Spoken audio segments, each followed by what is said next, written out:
Salam sejahtera Malaysia. Denyut nadi suara rakyat bergema di channel ini. Sebelum kita mulakan berita pada hari ini, jangan lupa tekan butang subscribe, like dan share. Sila tinggalkan komen anda. Denyut nadi suara rakyat terus bergema di channel ini. Salam sejahtera Malaysia. Denyut nadi suara rakyat bergema di channel ini. Politik Sabah dan Sarawak, bolehlah saya katakan sekarang ini, kini menjadi kuasa pemutus dan boleh menjadi kingmaker sejati di dalam politik negara Malaysia. Sekiranya anda setuju, anda boleh tekan kami setuju atau saya setuju. Tuan-tuan dan puan yang dihormati sekalian, sebelum itu saya ingin ucapkan kepada anda semua yang sudah tekan butang subscribe. Bagi yang belum tekan butang subscribe, saya mohon supaya anda boleh tekan butang subscribe, like, share dan komen. Kita impikan channel kita ini boleh menjadi channel yang cukup besar, menjadi suara nadi rakyat, boleh sampai ke telinga yang amat berhormat Perdana Menteri Datuk Seri Anwar Ibrahim. Kerana itu tekan butang subscribe dan tekan butang join, sebab bermula tahun depan kita akan mulakan pemberian goodies, souvenir, stickers dan macam-macam lagi lah yang kita akan berikan kepada member-member dalam channel ini. Politik Sabah dan Sarawak kini menjadi kuasa penentu, pemutus dan kingmaker sejati di dalam politik Malaysia. Tuan-tuan dan puan yang dihormati sekalian, tiada siapa yang boleh nafikan. Tiada siapa yang boleh nafikan Sabah dan Sarawak penentu kepada segala-galanya.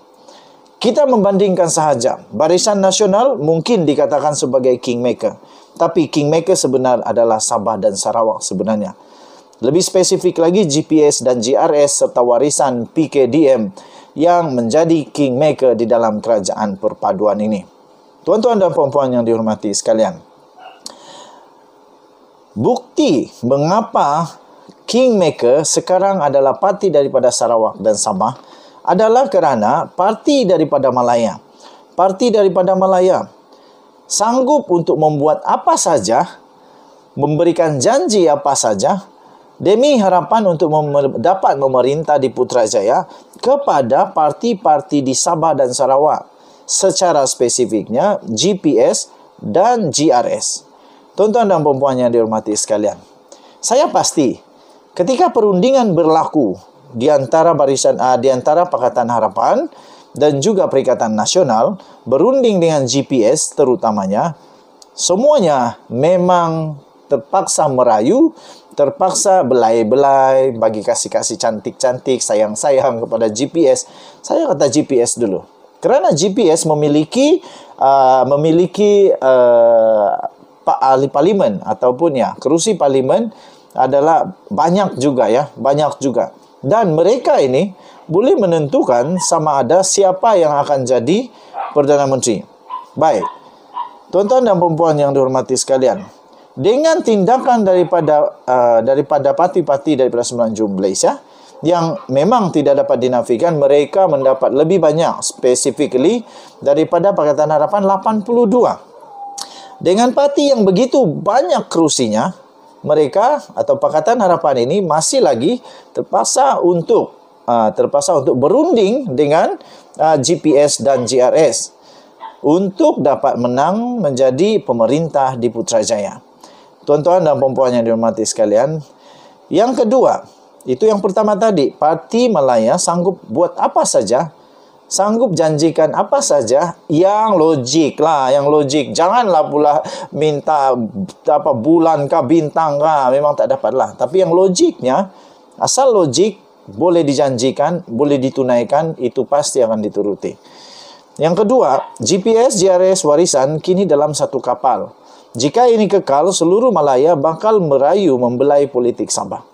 Sekiranya GRS, warisan dan GPS tetap kekal di dalam satu kapal yang sama, mau tidak mau, parti apapun daripada Semenanjung Malaysia atau daripada Malaya terpaksa untuk membelai-belai mereka, menyayang-nyayang mereka, kerana di dalam Sabah dan Sarawak ini, tuan-tuan dan puan yang dihormati sekalian, kerusi parlimen keseluruhan daripada Sabah dan Sarawak memiliki 31 kerusi parlimen, Dan Sabah pula memiliki 25 kerusi parlimen dengan jumlah keseluruhan 56 kerusi parlimen.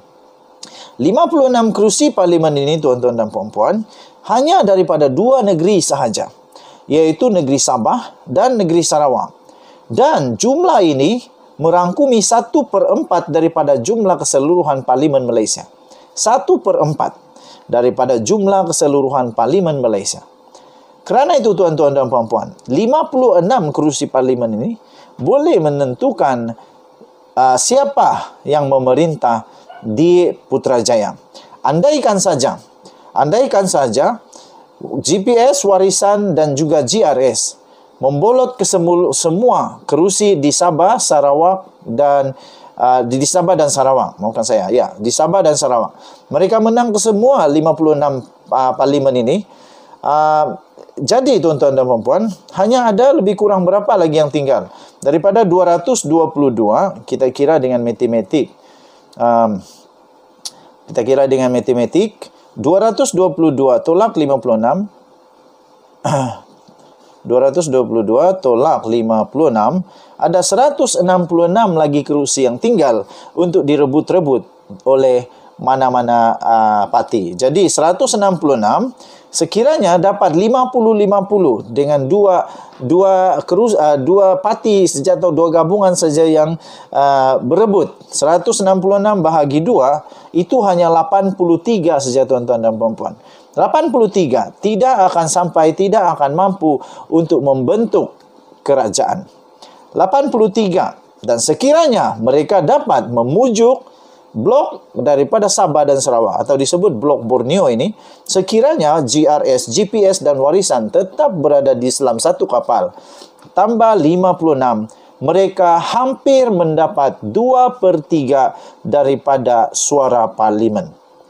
Sudah dapat 139, sudah cukup kuat untuk berdiri sebagai satu kerajaan. 56 kerusi itu bukan sedikit ya. Kalaupun tumbang, kalaupun ada parti yang keluar dan sebagainya, masih tetap 56 ini akan tetap menentukan siapa king, siapa dalam politik negara Malaysia.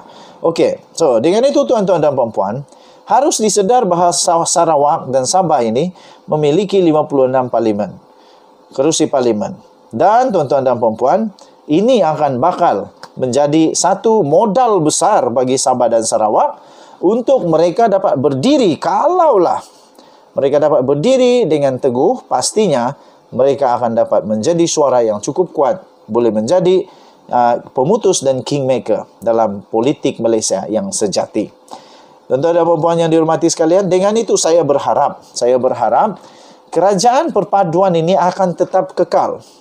Kerana satu yang miracle, ajaib sekarang ini, di mana GPS, GRS dan Warisan serta PKDM dan Bebas di Sabah, wakil-wakil daripada Sabah ini dapat duduk satu meja ataupun satu tempat dengan kerajaan dan bukan pembangkang. Selama ini GPS sama ada dia jadi kerajaan atau jadi pembangkang, tapi Warisan dan GRS belum pernah duduk bersama. Ini menunjukkan bahawa politik di Sabah dan Sarawak sudah berubah 360 darjah. Itu di parlimen. Walaupun begitu, kita belum tahu lagi di peringkat adun. Tidak lama lagi Sabah pula akan ada PRN, pilihan raya negeri. Kita lihatlah nanti sama ada adun pun mereka bekerja sama ataupun tidak. Adakah adun juga GRS dan Warisan akan bekerja sama di dalam satu bumbung yang sama, dan hanya Perikatan Nasional yang mungkin menjadi pembangkang ataupun menjadi musuh di dalam pilihan raya negeri yang akan datang.